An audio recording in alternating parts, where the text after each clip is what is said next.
Hello, I'm Ken Johnson, and welcome to the New Hope Reads ministry. We hope you will visit daily as we read from the Chronological Bible. May our time spent together in God's Word be a blessing to us all as God reveals Himself and His nature, as He opens our minds, and as He prepares our hearts for our good and His service. Again, thank you for joining us.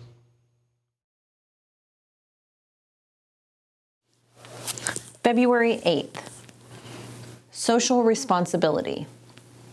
Exodus 22, 16 through 31. 1446 or 1280 BC. If a man seduces a virgin who is not engaged to anyone and has sex with her, he must pay the customary bride price and marry her. But if her father refuses to let him marry her, the man must still pay him an amount equal to the bride price of a virgin. You must not allow a sorceress to live. Anyone who has sexual relations with an animal must certainly be put to death. Anyone who sacrifices to any god other than the Lord must be destroyed.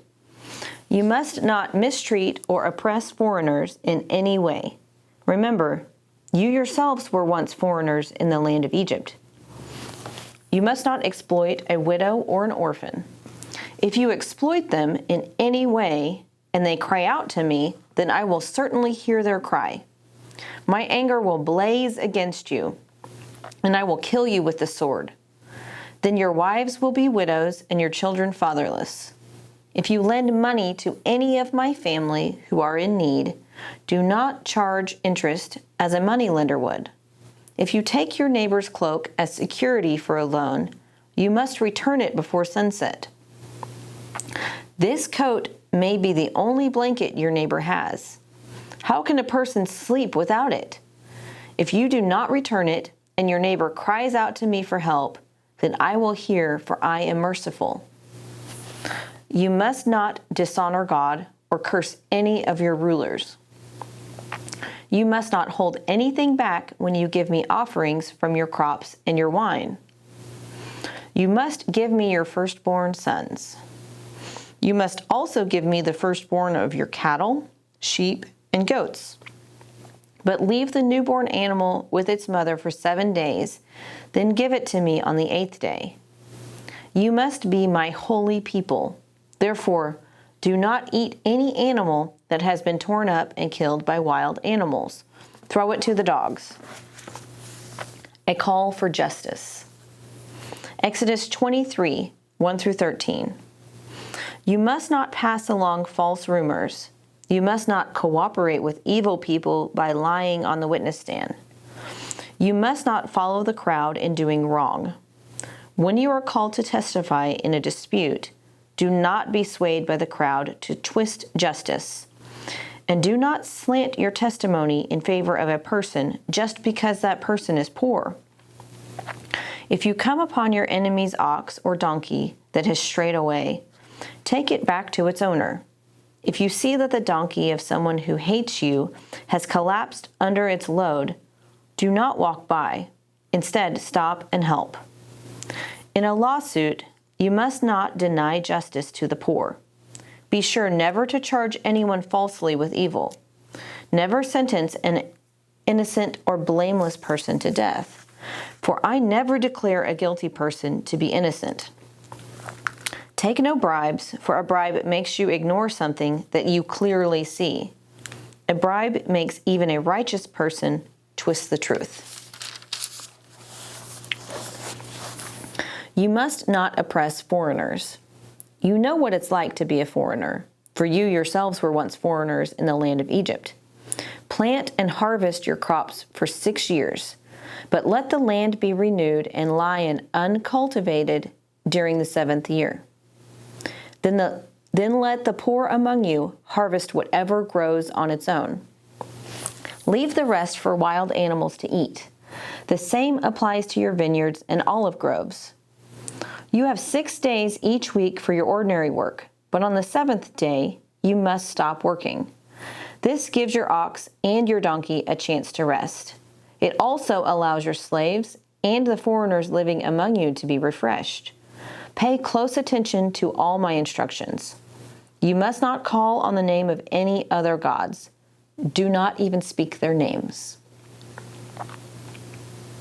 3 annual festivals. Exodus 23, 14 through 19. Each year you must celebrate 3 festivals in my honor. First, celebrate the festival of unleavened bread. For 7 days the bread you eat must be made without yeast, just as I commanded you. Celebrate this festival annually at an appointed time in early spring, in the month of Abib, for that is the anniversary of your departure from Egypt. No one may appear before me without an offering. Second, celebrate the festival of harvest, when you bring me the first crops of your harvest. Finally, celebrate the festival of the final harvest at the end of the harvest season, when you have harvested all the crops from your fields. At these three times each year, every man in Israel must appear before the sovereign, the Lord. You must not offer the blood of my sacrificial offerings together with any baked goods containing yeast. And do not leave the fat from the festival of offerings until the next morning. As you harvest your crops, bring the very best of the first harvest to the house of the Lord your God. You must not cook a young goat in its mother's milk. A promise of the Lord's presence. Exodus 23, 20 through 33. See, I am sending an angel before you to protect you on your journey and lead you safely to the place I have prepared for you. Pay close attention to him and obey his instructions. Do not rebel against him, for he is my representative, and he will not forgive your rebellion. But if you are careful to obey him, following all my instructions, then I will be an enemy to your enemies, and I will oppose those who oppose you. For my angel will go before you and bring you into the land of the Amorites, Hittites, Perizzites, Canaanites, Hivites, Jebusites, so you may live there, and I will destroy them completely. You must not worship the gods of these nations or serve them in any way or imitate their evil practices. Instead, you must utterly destroy them and smash their sacred pillars. You must serve only the Lord your God. If you do, I will bless you with food and water, and I will protect you from illness. There will be no miscarriages or infertility in your land, and I will give you long, full lives. I will send my terror ahead of you and create panic among all the people whose lands you invade. I will make all your enemies turn and run. I will send terror ahead of you to drive out the Hivites, Canaanites, and Hittites. But I will not drive them out in a single year, because the land will become desolate and the wild animals would multiply and threaten you. I will drive them out a little at a time until your population has increased enough to take possession of the land. And I will fix your boundaries from the Red Sea to the Mediterranean Sea, and from the eastern wilderness to the Euphrates River. I will hand over to you the people now living in the land, and you will drive them out ahead of you. Make no treaties with them or their gods. They must not live in your land, or they will cause you to sin against me. If you serve their gods, you will be caught in the trap of idolatry.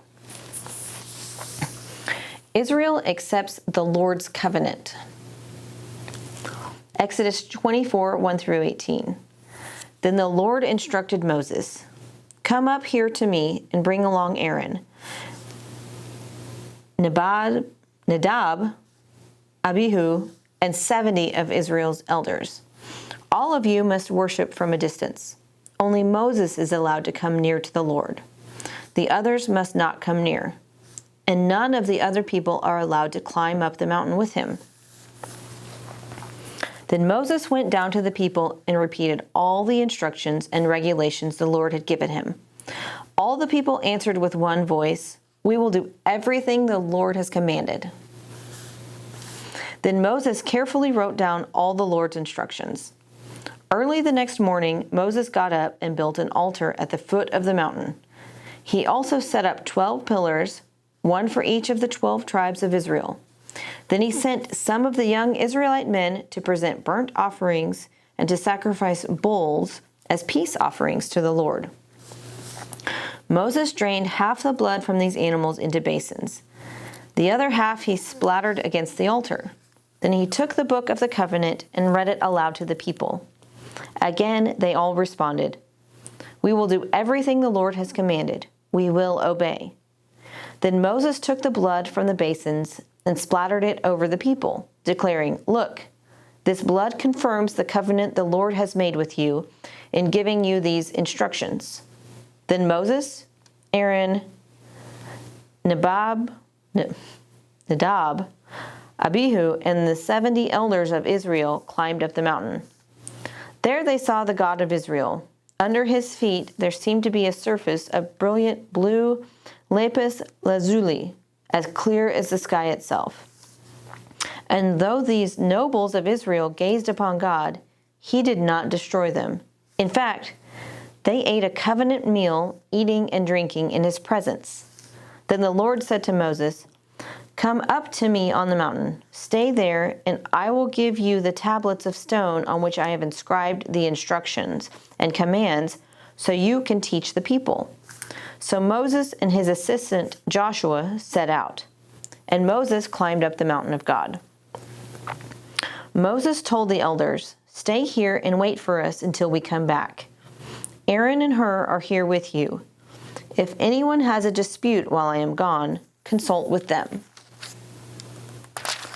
Then Moses climbed up the mountain, and the cloud covered it.